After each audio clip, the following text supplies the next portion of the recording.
Feliz sábado, hermanos. ¿Cómo les va? Deseo una bendición de Dios para todos ustedes, cada uno con su propia historia personal, sus luchas, sus alegrías, y todos en este camino hacia el reino de los cielos, que Dios nos afirme, nos confirme la fe hasta el día de su venida. Vamos a abrir la Biblia, ustedes me acompañan, en el Evangelio de San Mateo, capítulo 9.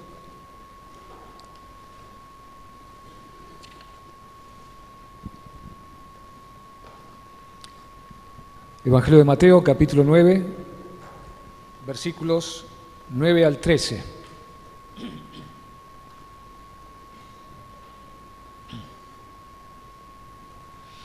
Mateo 9, del 9 al 13.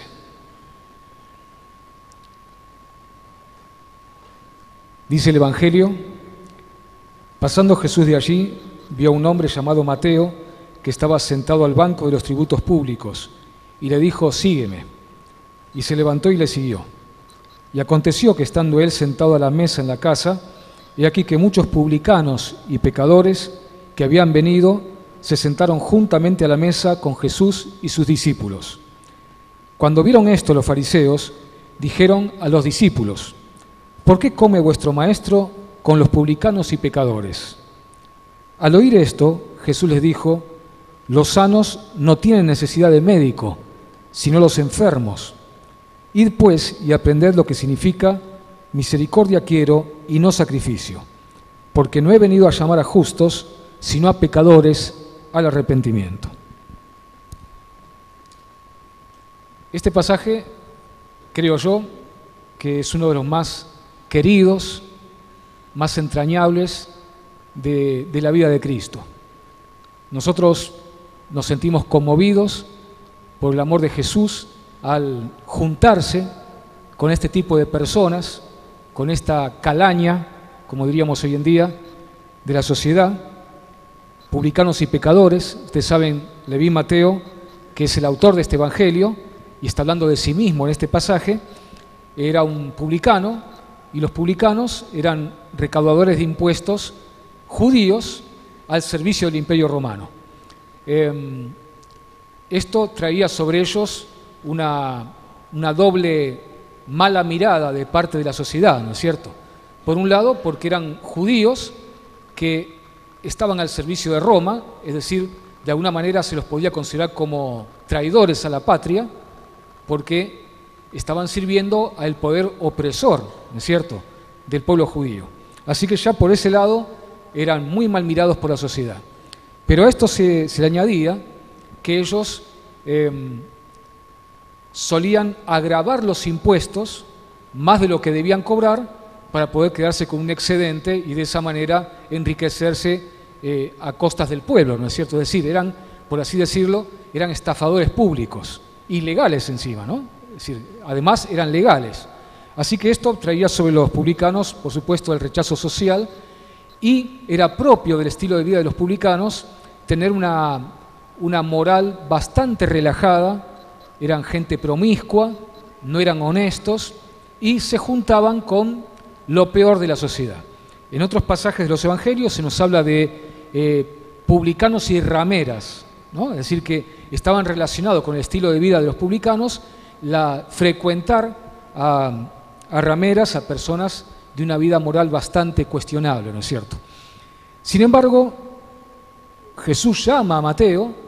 A veces, por supuesto, tenemos una imagen un poquito idílica o romántica y además irrealista de cómo fueron las cosas, y nos parece que de repente, así de la nada, Jesús pasaba por un lugar, estaba Mateo sentado al banco de los tributos, Jesús lo llamó y pensamos que Mateo, porque no sé, vio un encanto moral en Jesús, de repente se levantó y lo siguió. La realidad es que seguramente Mateo conocía a Cristo, había visto sus obras de amor, de misericordia, su trato lleno de amor por la gente, y se sintió conmovido por el amor de Jesús y por el poder de Jesús. Y entonces, cuando Jesús lo llama, no es en el vacío ese llamado, sino que había un conocimiento previo. Mateo responde al llamado de Cristo y quiere agasajarlo. Entonces lo invita a Jesús a una cena en su casa, y por supuesto, ¿a quiénes invita?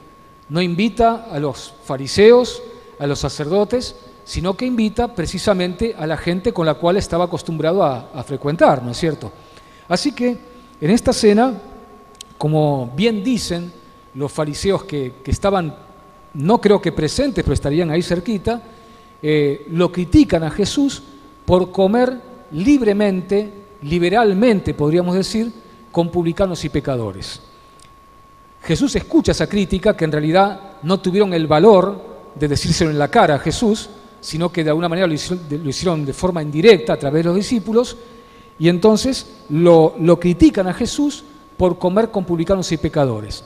Jesús responde a esta crítica con el texto central en el cual quisiéramos meditar esta mañana, que se encuentra en el versículo 12, donde Jesús dice: los sanos no tienen necesidad de médico, sino los enfermos. Los sanos no tienen necesidad de médico, sino los enfermos. Y remata esta expresión diciendo: vayan y aprendan qué significa misericordia quiero y no sacrificio, porque no he venido a llamar a justos, es decir, no he venido a llamar a sanos, sino a pecadores, a enfermos, al arrepentimiento. Jesús está utilizando una analogía para que entendamos la gravedad del problema del pecado.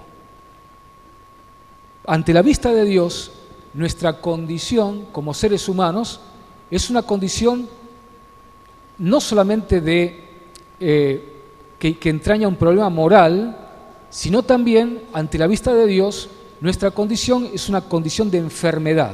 Somos enfermos del pecado.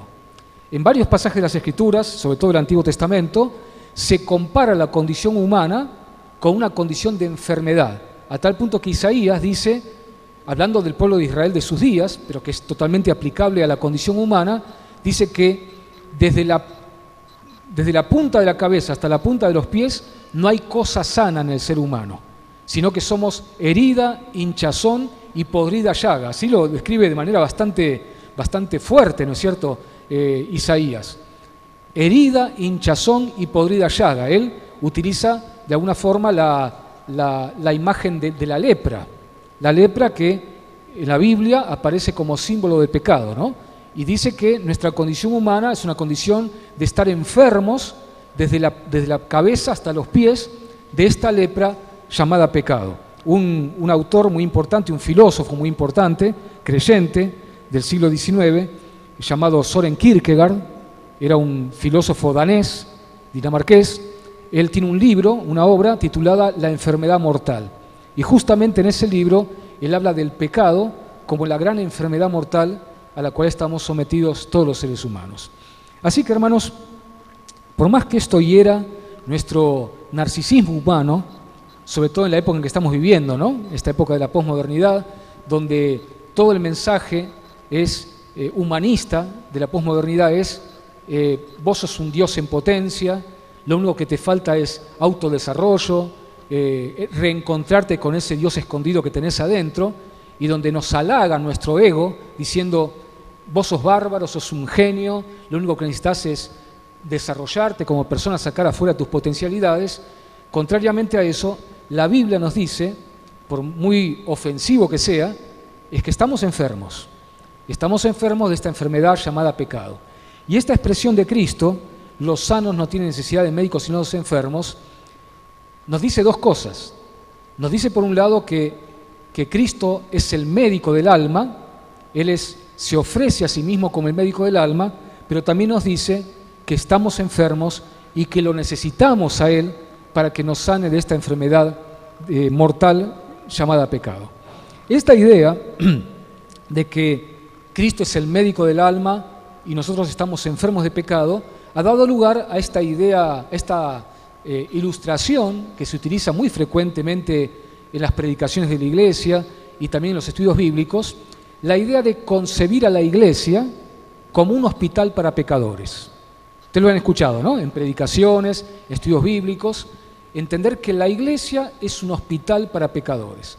Y frente a esta imagen de la Iglesia como hospital para pecadores, podemos tener quizá tres actitudes posibles o tres perspectivas posibles de esta figura de la Iglesia como hospital para pecadores.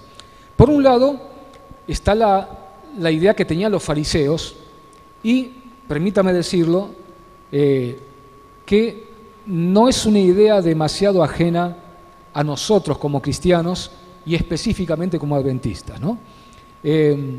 Los fariseos concebían a la iglesia, y lo decimos también, es una frase muy conocida, concebían a la iglesia como un museo de santos. La iglesia como un museo de santos, ¿no? Donde la gente que viene a la iglesia viene porque es gente casi perfecta, gente que ha superado los grandes problemas humanos, que está libre de adicciones, de problemas morales, y entonces acá a la iglesia viene la gente que se considera que es suficientemente buena, suficientemente sana, y que acá nos reunimos los santos, ¿no? Los que estamos suficientemente emancipados del pecado, que somos suficientemente sanos y puros y santos, y por eso venimos a la iglesia. Esta imagen la hemos proyectado, quizá inconsciente e involuntariamente, la hemos proyectado en la sociedad, ¿no? ¿No les ha pasado a ustedes de tener familiares que no pertenecen a la iglesia y cuando de repente hay una reyerta familiar, una pelea, ¿qué es lo primero que nos dicen los familiares que no pertenecen a la iglesia, ¿no? Cuando hay una reyerta, hay un desacuerdo, ¿qué es lo primero que dicen? Vos que sos adventista, ¿no? Vos que vas a la iglesia. ¿No les pasa eso? Sí, no soy el único, ¿no? Nos pasa, a todos nos pasa, ¿no? Es lo primero que nos refriegan en la cara, ¿no? Vos que vas a la iglesia, ¿para qué vas a la iglesia, no? Quizá hemos proyectado en la sociedad la imagen de que vamos a la iglesia porque creemos que somos santos, creemos que somos perfectos, que somos sanos. Pero hermanos, esta en realidad es la perspectiva farisaica, la perspectiva de los fariseos. Creer que la iglesia es un museo para gente santa, gente perfecta, gente sana. Y claro, cuando uno tiene esa perspectiva, las relaciones entre nosotros son relaciones bastante complicadas, porque donde alguien falla en algo, donde alguien no cumple tan bien como creemos que debe cumplir con las normas de la iglesia, hacemos lo que hacen algunas aves, ustedes conocen, ¿no? Algunas aves de repente van en bandadas, pero si una de ellas es herida por alguna razón, ¿qué hacen muchas aves? Le van encima y empiezan a picotearla, ¿no? Y hasta que la matan, ¿verdad? ¿Por qué? Porque consideran que es un miembro enfermo de la bandada y pareciera que no pueden soportar que haya un miembro enfermo dentro de la bandada, ¿no? Van y la picotean. Bueno, en la lógica farisaica, esa forma lógica, es decir, la lógica interna, ¿no? No digo que sea lógica, sino que es la lógica interna que tenían los fariseos, no podían aceptar un miembro enfermo dentro de la iglesia. ¿Qué es un miembro enfermo? Un miembro enfermo es alguien que comete pecado, que cae en pecado, que tiene defectos de carácter, que tiene deslices, que tiene caídas, y no podían soportar que dentro del seno de la iglesia hubiese un miembro enfermo. Todos tenían que ser absolutamente sanos. Hay un libro que yo les recomiendo que lo lean, un libro muy lindo de Casa Editora, escrita por el pastor Dwight Nelson, un gran predicador de la iglesia adventista, que se titula El 11º Mandamiento. ¿Alguno lo ha leído? Un libro precioso, ¿no? Poquitos, ¿no? Iván y no sé si alguno más por ahí. Les recomiendo, hablen con el hermano Cutuli, con José María y con los secretarios de publicaciones y adquiéranlo porque es un libro muy recomendable. Bueno, la idea que voy a presentar, la ilustración que voy a presentar a continuación no es original mía, está extraída de ese libro, pero creo que es muy gráfica, nos puede ayudar a entender este tema.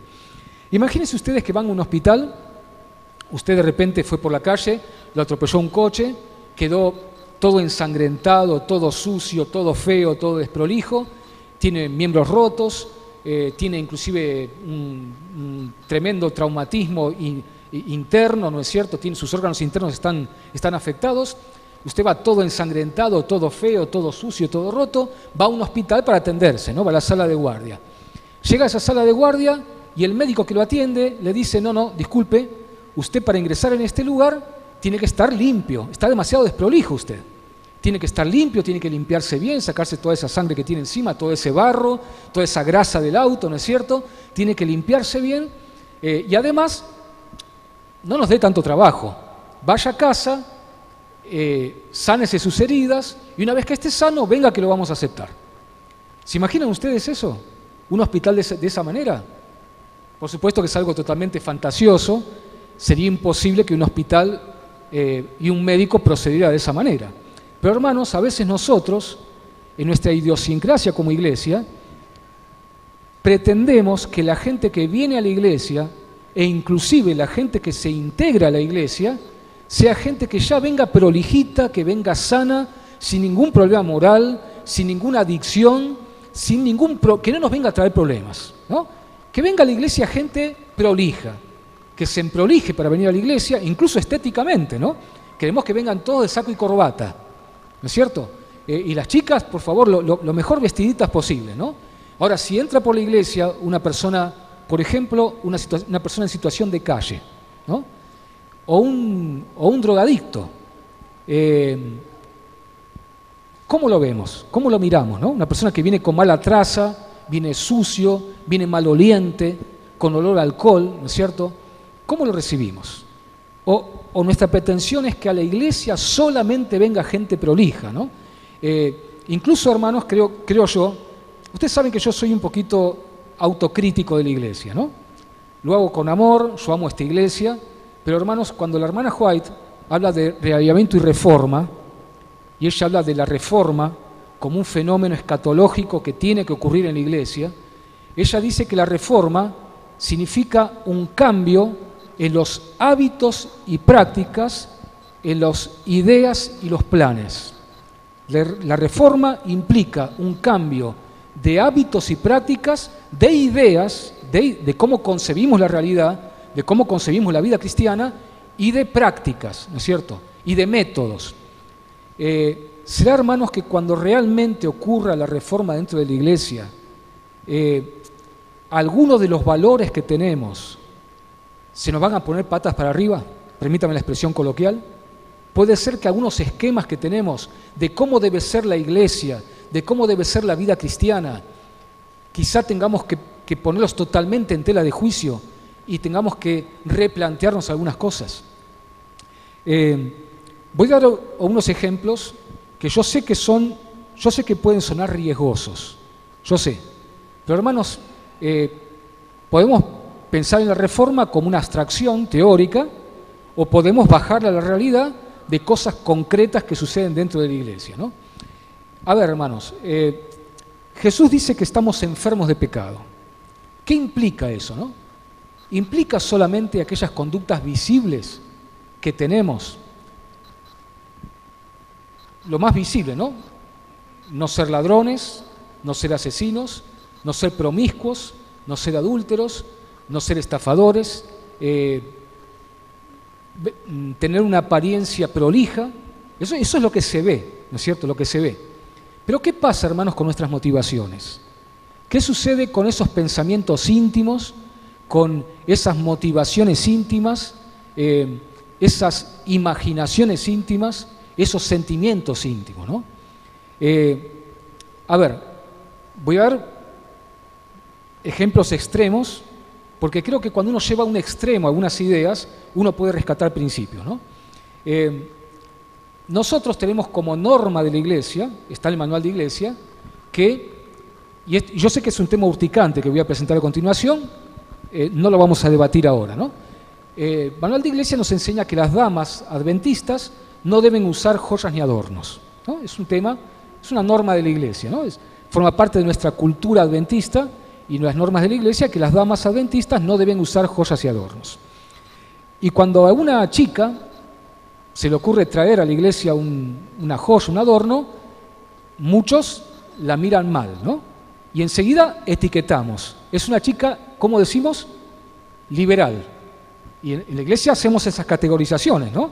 Están los conservadores, están los liberales, ¿no? Y se supone que están los que están en el centro. Entonces, a ver, esa chica, algunos de nosotros, la miramos con mala cara, ¿no? Es una chica liberal. Algo debe estar fallando en su vida espiritual, ¿no? Por lo cual trae joyas a la iglesia. Ahora, el orgullo, la vanidad, la prepotencia, el deseo de figurar, de recibir aplausos, o un papá o una mamá en la familia que es abusador no hablo sexualmente, sino psicológicamente, ¿no? Que es represor, que es prepotente, que es agresivo. Eso no está dentro de las normas de la Iglesia, por lo cual aplicamos disciplina eclesiástica, ¿no? Si una persona, supongamos un adventista, que fue drogadicto y se bautizó y luego, por circunstancias de la vida, vuelve a caer en ese refugio ficticio de las drogas, ¿qué es lo que hacemos? Aplicamos disciplina eclesiástica, ¿verdad? Pero la soberbia, el orgullo, la vanidad no es disciplinable por nosotros, ¿verdad? Es más, la moral cristiana en realidad no nos pide meramente que nos abstengamos de hacer cosas malas. Justamente uno de los puntos que más ofendía a los fariseos del tiempo de Cristo es que Jesús presentaba una moral que no implicaba meramente la abstinencia de hacer lo malo.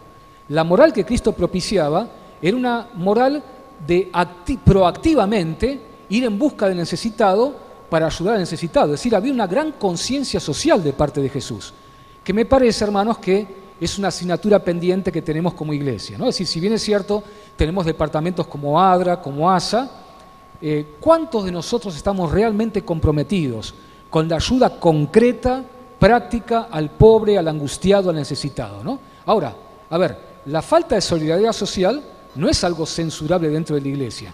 No está estipulado en el manual de iglesia que el que no es solidario tiene que recibir disciplina eclesiástica, ¿no es cierto? Pero si de repente una parejita tiene un desliz, tienen relaciones prematrimoniales, eso es pasible de disciplina eclesiástica.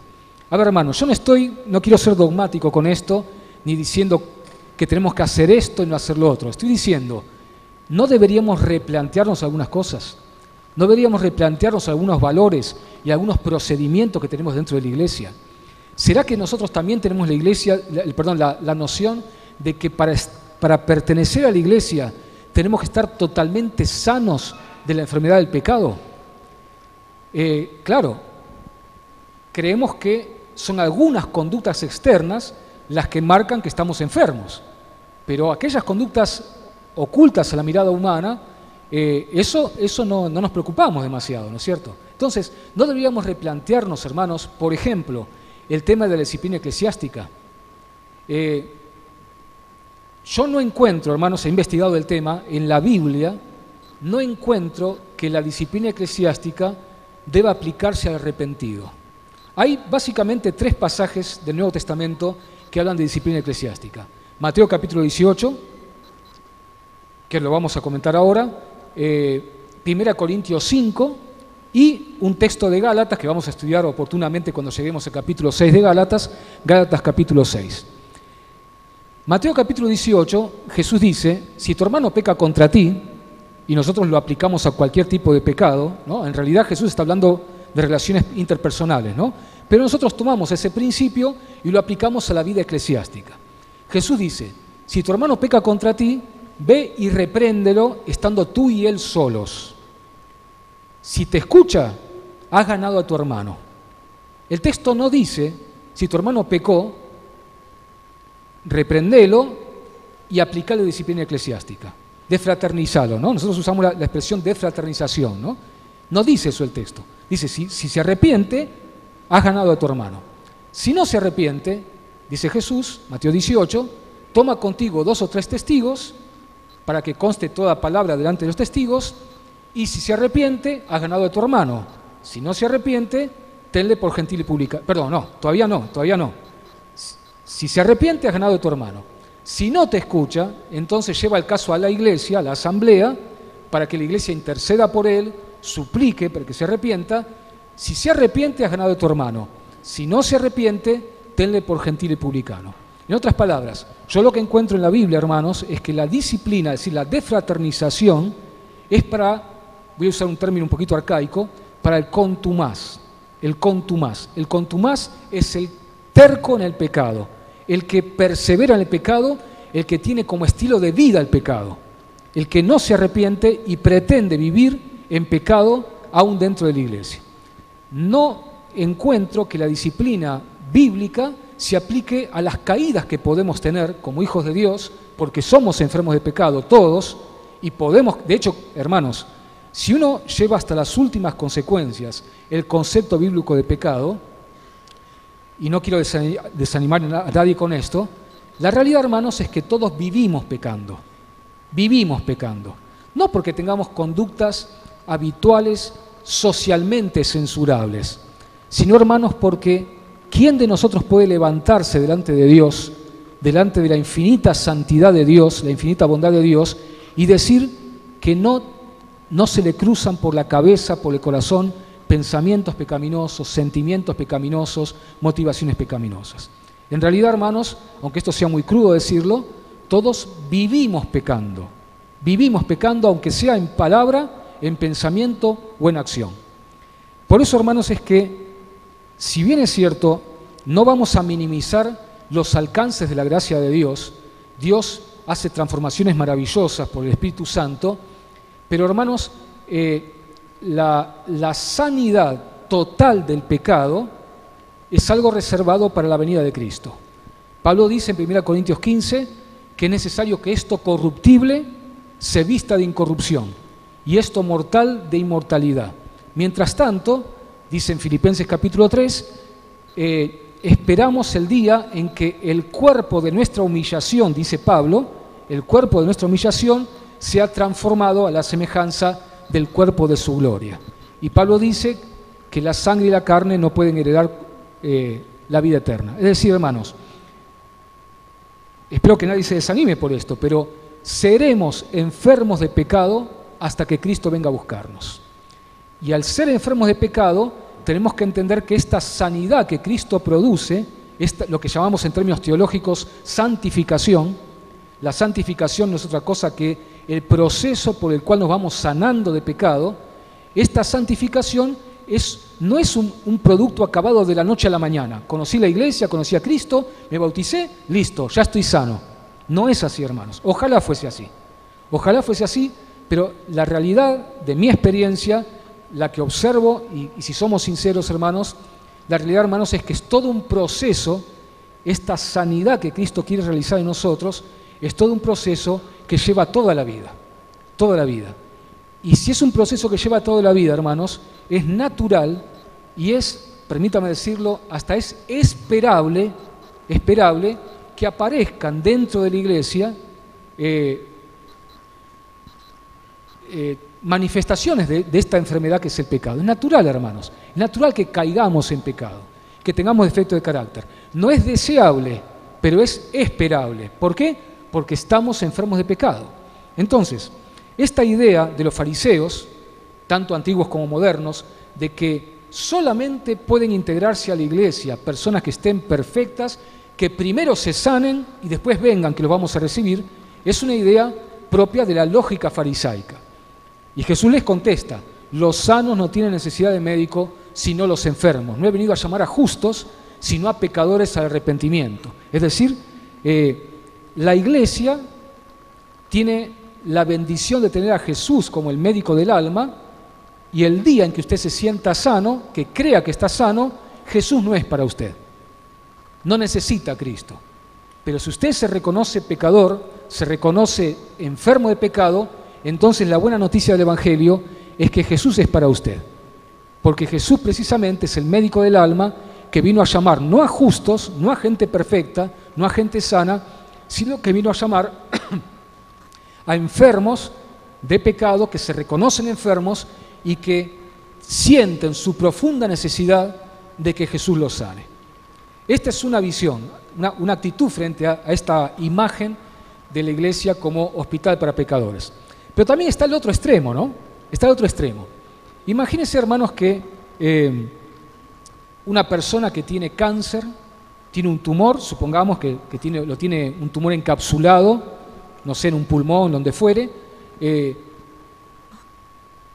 la familia le insiste que vaya al hospital para sanarse de ese cáncer, y bueno, lo atiende el médico, lo internan, ¿no es cierto?, en una sala hermosa, con todos los aparatos, los chiches de la tecnología de la electromedicina, ¿no es cierto?, una sala linda, las enfermeras lo atienden con una sonrisa, como sucede en nuestras clínicas y sanatorios, ¿no es cierto?, lo aceptan, lo reciben, lo tratan con cariño, con cuidado, con amor, y el médico le dice: bueno, tenemos programada la operación para mañana, le vamos a extirpar el tumor que está encapsulado, no hizo metástasis, le vamos a extirpar el tumor y luego le vamos a aplicar rayos o, si necesario, incluso quimioterapia, ¿no es cierto?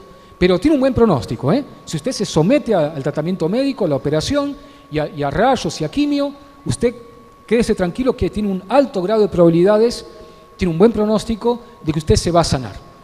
Imagínense ustedes, hermanos, que esta persona diga: muchas gracias, doctor, la verdad estoy muy contento, acá todo el mundo me quiere, me acepta como soy, aunque vine enfermo, me aceptaron como soy, pero ¿sabe qué? Yo operarme no quiero, porque la operación es una cosa traumática, el quirófano siempre está frío, me han contado que es muy frío el quirófano, me han contado que hay un pequeño riesgo en la anestesia, ¿no es cierto? Así que yo estoy contento con estar acá, porque me encanta estar acá, toda la gente me trata bien, es buena conmigo, pero no, operarme no. Y después quimioterapia menos. Me han contado que a la gente se le cae el pelo, se le caen las cejas, vomita mucho. No, doctor, perdóneme, pero la verdad que no me interesa eso porque es muy traumático, ¿no? ¿Qué le responde el médico? ¿No? Dice, pero amigo, acá estamos, o sea, estamos contentos de que haya venido, me alegra que la gente lo trate bien, que lo reciba bien, pero justamente nuestra misión como médicos es sanarlo de su cáncer. No es meramente tenerlo aquí dentro del hospital, cómodamente, ¿no es cierto?, que se sienta cómodo, recibido, apreciado. No. Nuestra misión específica como hospital no es meramente hacer del hospital una especie de hotel para que usted lo pase lo mejor posible.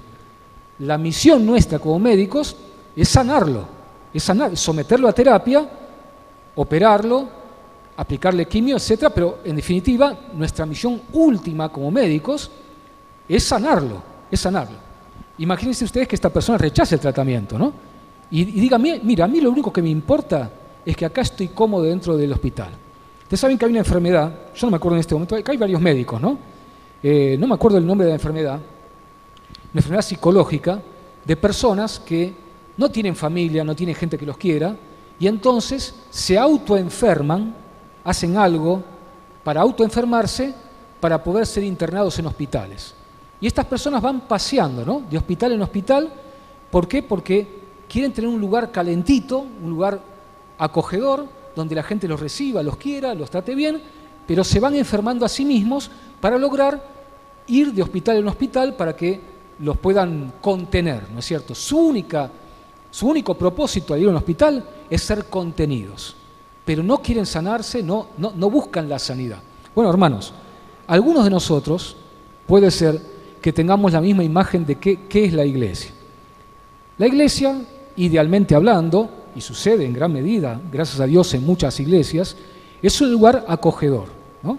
Un lugar donde mucha gente se siente aceptada, se siente querida, logra amistades, tiene amistades dentro de la iglesia, y entonces viene a la iglesia por el aspecto social que le brinda la iglesia, la aceptación social, la contención psicológica que encuentra en muchas iglesias, que gracias a Dios que las hay, ¿no?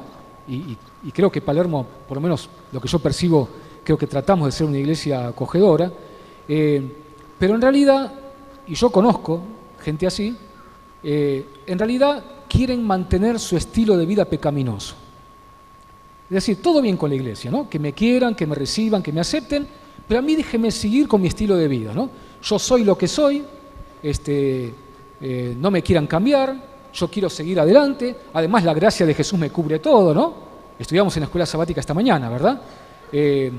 Gente que malinterpreta la gracia de Dios y piensan que la gracia es un permiso para seguir pecando alegremente, total, Jesús con su sangre cubre todo, ¿no?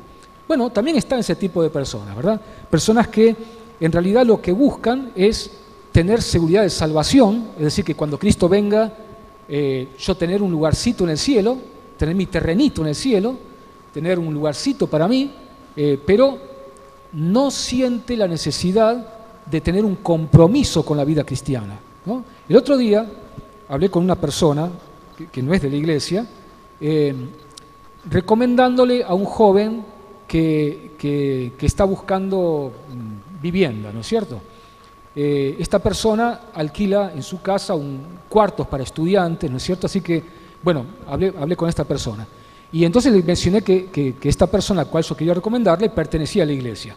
Dice, bueno, la verdad que eso me da seguridad, porque si va a una iglesia, y me gustó la frase que utilizó, es porque tiene un compromiso con una actitud de vida, ¿no? Me gustó la frase que utilizó esta persona, ¿no?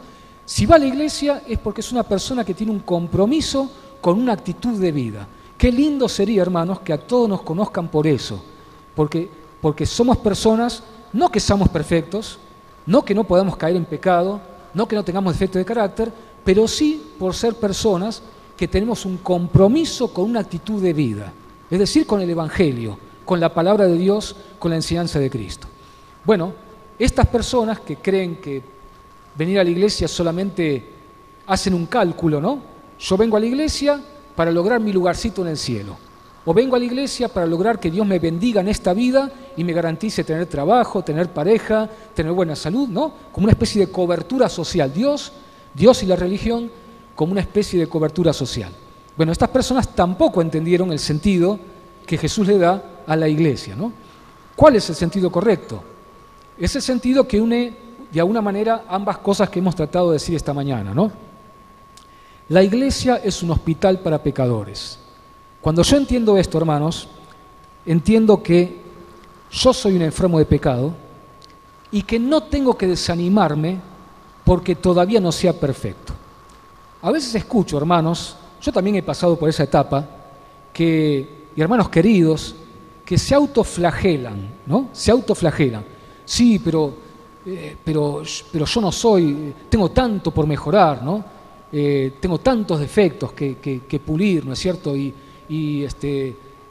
Casi no quisiera venir a la iglesia porque no quiero ser hipócrita, ¿no? Porque ¿cómo es posible? Yo que llevo el nombre de Cristo y lucho con este defecto, lucho con esta tendencia al pecado, ¿no es cierto? Mejor, para no ser hipócrita, directamente no vengo más a la iglesia, ¿no?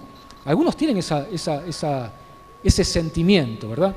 Bueno, si ese hermano querido pudiera entender que es tan solo un enfermo de pecado, que está en un proceso que le va a llevar toda la vida, ese hermano podría tener mucha más alegría en su vida cristiana, mucha más paz, porque entendería que Jesús, que es el médico del alma, lo acepta tal y como es, para irlo sanando en un proceso paulatino que lleva toda la vida, ¿no es cierto? Lleva toda la vida. Hermanos, nosotros como iglesia, teológicamente y en nuestra idiosincrasia, tenemos una cierta tendencia al perfeccionismo teológico. Algunos teólogos de la iglesia han de alguna manera enfatizado demasiado la idea de que para ir al cielo y para ser verdaderos cristianos tenemos que ser casi absolutamente perfectos en el carácter, porque si no somos absolutamente perfectos, Jesús no nos puede aceptar y no podemos ir al cielo. Y hemos perdido de vista, algunos de nosotros, no todos, que el Evangelio es gracia. El Evangelio, lo que estamos estudiando en Gálatas, ¿no? Y estudiaremos el próximo trimestre en la Epístola a los Romanos, que es el tema del próximo trimestre. El Evangelio es gracia, hermanos. Y justamente somos aceptados por Dios, somos justificados, lo vimos esta mañana, exclusivamente por gracia, mediante la fe y por el sacrificio de Cristo. No somos aceptados porque seamos perfectos, porque hayamos logrado la victoria total sobre todo defectos de carácter, sobre todo pecado, sino que somos aceptados pura y exclusivamente por la obra redentora de Cristo, que nos apropiamos de ella mediante la fe. Cuando entendemos esto, cuando entendemos que estamos enfermos y que Jesús nos recibe en este hospital y entendemos a la iglesia como un hospital para pecadores, podemos empezar a tener paz. Paz. No para abandonarnos, no para decirle al médico yo no me quiero operar, yo no quiero quimio, no quiero rayos, sino para aceptar que tendremos que luchar contra el pecado hasta que Cristo venga a buscarnos. Por supuesto, hermanos, que hay victorias. Todos nosotros creo que podemos dar testimonio de cuántas victorias morales Jesús nos dio, pero aún así tenemos que reconocer que no somos perfectos y que tenemos mucho que sanar y que limpiar en nuestro corazón con respecto al pecado. Y el otro tema, hermanos, así como tenemos que aprender a aceptarnos a nosotros mismos, con esta enfermedad de la cual nos estamos sanando, tenemos que aceptar que mi hermano que está a mi lado es tan enfermo de pecado como yo.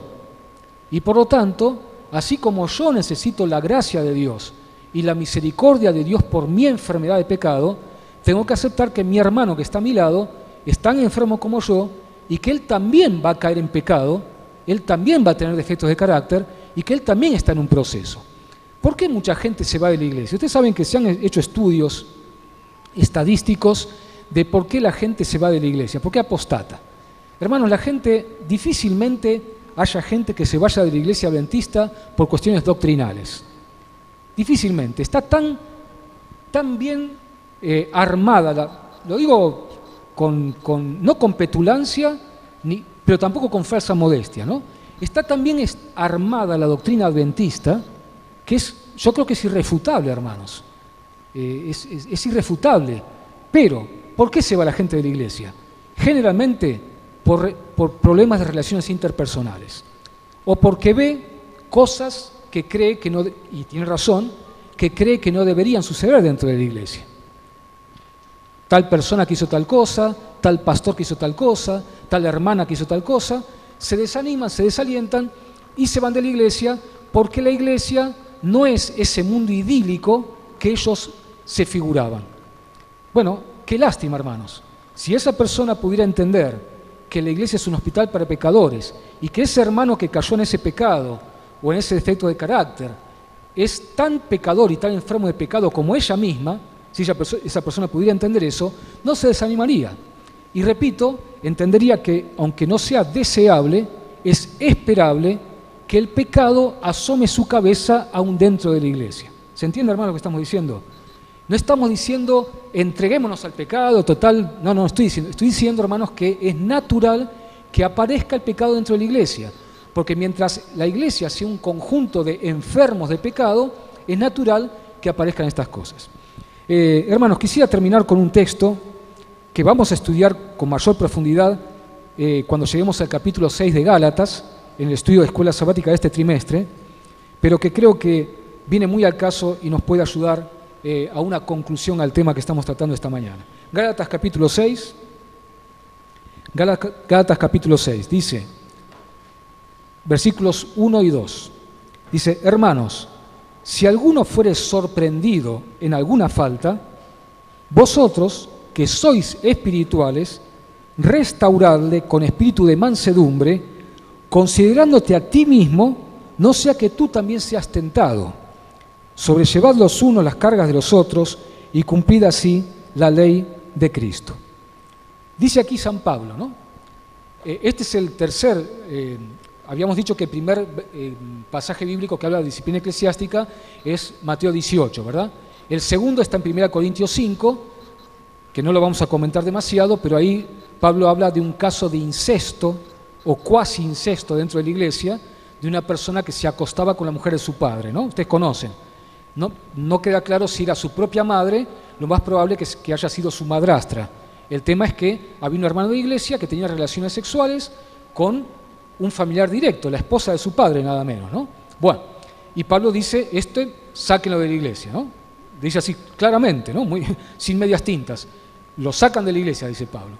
Y el tercer pasaje, porque era un contumaz, era una persona que tenía como estilo de vida el pecado. No era un arrepentido, era un pecador consuetudinario que pretendía ser hijo de Dios y vivir en un pecado grosero como este que acabamos de mencionar. Pero el tercer pasaje es este, que habla de lo que nosotros llamamos disciplina eclesiástica. Hermanos, si alguno fuere sorprendido en alguna falta, y cuando Pablo, ustedes saben que el Nuevo Testamento fue escrito en griego, ¿verdad? En un dialecto de griego que se llama griego koiné. Cuando Pablo, la palabra que utiliza cuando dice fue sorprendido, da la idea de un desliz, no de una persona que está habitualmente viviendo en pecado. Está diciendo alguien que tropezó y cayó en pecado. Está hablando de eso, ¿verdad? Dice, si alguno fuese sorprendido en alguna falta, ustedes que son espirituales, dice, no que son meramente policías legales eclesiásticos, sino que son espirituales, dice, restauradle con espíritu de mansedumbre. Nuevamente, en el griego, en el cual se escribió Gálatas, esta palabra restaurarle es una palabra griega katartizo, para que le interesa, a muchos no le interesa, pero bueno, a quien interesa las palabras griegas, la palabra katartizo, que en el Nuevo Testamento se la utiliza en dos contextos. Hay un pasaje del Evangelio que dice que los discípulos que estaban pescando, antes de que Jesús los llamara, dice que estaban remendando las redes. ¿Recuerdan el pasaje? Dice que, creo que eran Juan y Santiago, ¿no? Estaban remendando las redes de su padre, las redes de pesca. Bueno, esa palabra remendar es la palabra katartizo. Es decir, ya nos da una idea de que lo que Dios nos dice a través de San Pablo es que cuando un hermano cae en pecado, lo que tenemos que hacer no es echarlo de la iglesia, es remendarlo. Está roto, tiene partes de su vida rotas, parte de su corazón roto, y lo que tenemos que hacer es contribuir a remendar a ese hermano, remendarlo. Pero el otro contexto en el cual se utiliza la palabra katartizo es cuando hay un miembro dislocado, un miembro fracturado, un brazo, una pierna, y hay que entablillarlo, ¿no es cierto?, hacer todo un proceso médico de restauración. Bueno, se aplica la misma palabra. En otras palabras, aquí Pablo está diciendo, siguiendo la figura de Jesús, está diciendo, cuando alguno de ustedes haya caído en pecado, por esta enfermedad llamada pecado, ustedes lo que tienen que hacer es sanarlo, ayudarlo a sanarse, tienen que restaurarlo.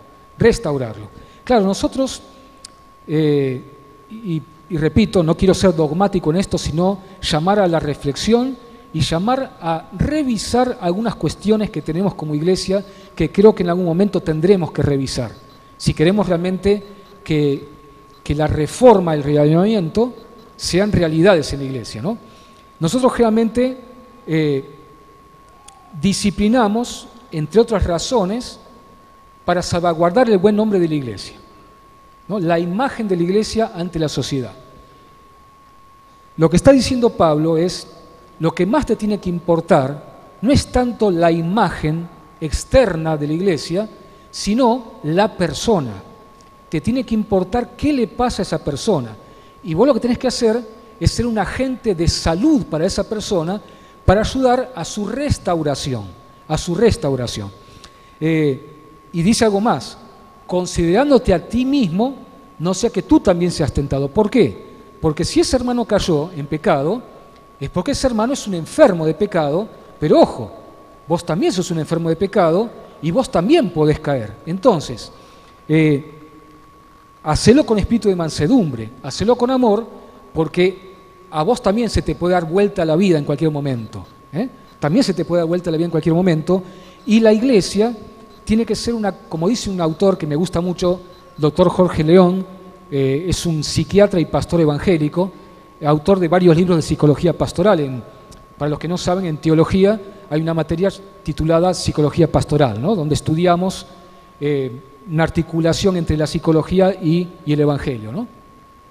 Bueno, este autor dice que la iglesia debería ser una comunidad terapéutica, es decir, un lugar donde la gente viva en un clima sanador, en vez de que la iglesia sea un lugar que tenga un clima patológico.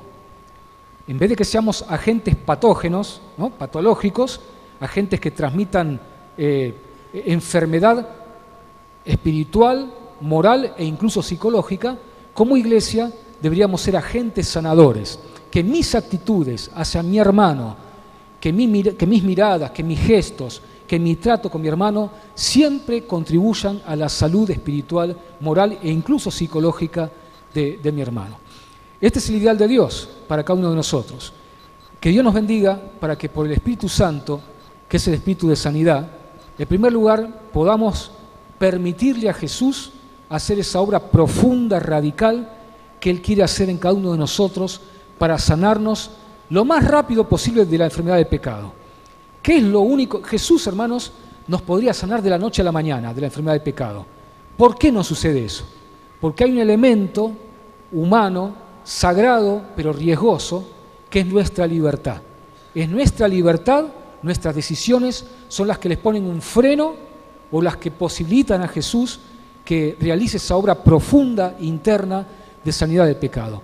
Que Dios nos bendiga para que le permitamos a Jesús realizar esa obra sanadora del pecado en nuestros corazones por el Espíritu Santo, y que nosotros nos convirtamos, cada uno de nosotros, en agentes de sanidad para nuestros hermanos que están luchando con la enfermedad del pecado, al igual que nosotros. Que Dios los bendiga.